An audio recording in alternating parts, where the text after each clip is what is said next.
Assalamualaikum warahmatullahi wabarakatuh.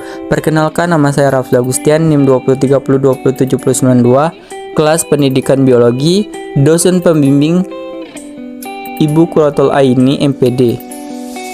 Materi selanjutnya kita akan membahas tentang sistem peredaran darah pada manusia. Otot jantung merupakan kekuatan untuk berdenyut sendiri secara terus-menerus, sebuah sistem terintegrasi yang berada dalam jantung mengawali denyut dan merangsang ruang-ruang pada jantung secara sistematik. Impuls menyebar ke semua bagi atrium dan kesimpulan ventricle, kemudian dorongan akan dilanjutkan ke otot ventricle melalui serabut Purkinje. Hal ini berjalan secara cepat supaya kontraksi ventrikel merasa pada apeks jantung dan menyebar bersama cepatnya arah pangkal arteri besar yang meninggalkan tekanan darah dan denyut jantung. Otot jantung mempunyai kekuatan untuk berdenyut sendiri secara terus-menerus, sebuah sistem terintegrasi yang berada pada jantung mengawali denyutan dan merangsang ruang-ruang pada jantung secara sistematik. Impuls menyebar ke semua bagian atrium dan kesimpulan ventricle.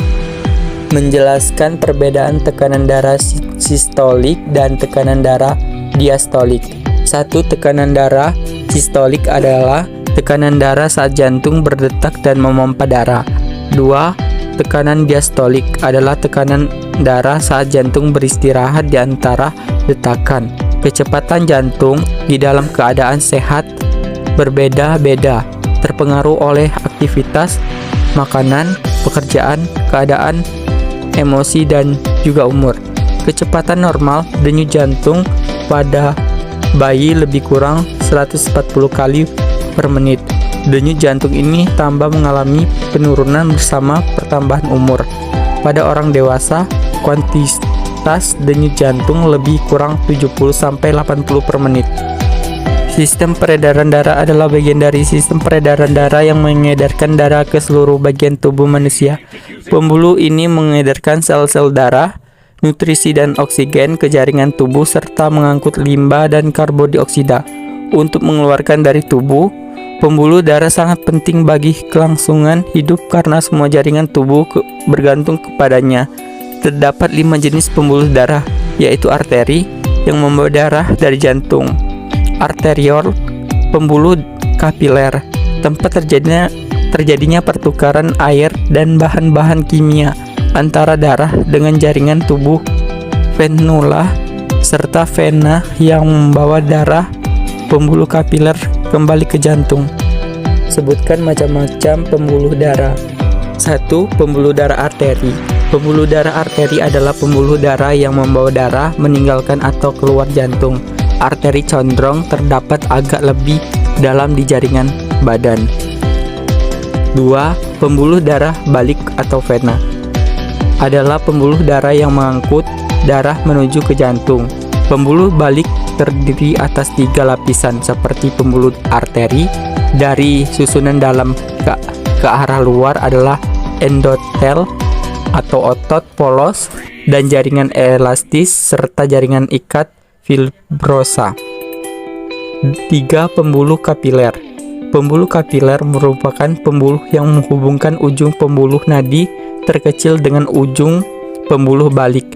Meskipun diameter sebuah kapiler benar-benar kecil, kualitas kapiler yang timbul berasal dari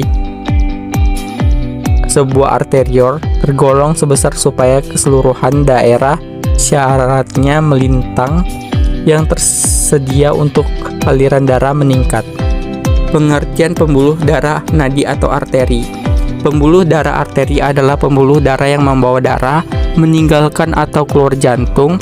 Arteri condong terdapat agak lebih dalam di jaringan badan. Pembuluh arteri banyak mengandung oksigen O2 kecuali arteri pulmonalis yang membawa darah dari jantung ke paru-paru mengandung karbon dioksida atau disebut C2.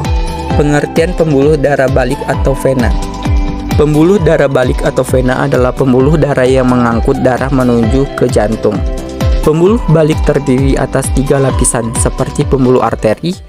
Dari susunan dalam ke arah luar adalah endotel atau otot polos dan jaringan elastis serta jaringan ikat fibrosa. Pembuluh balik banyak mengandung karbodioksida C2 kecuali vena pulmonalis yang membawa darah dari paru-paru ke jantung mengandung oksigen O2.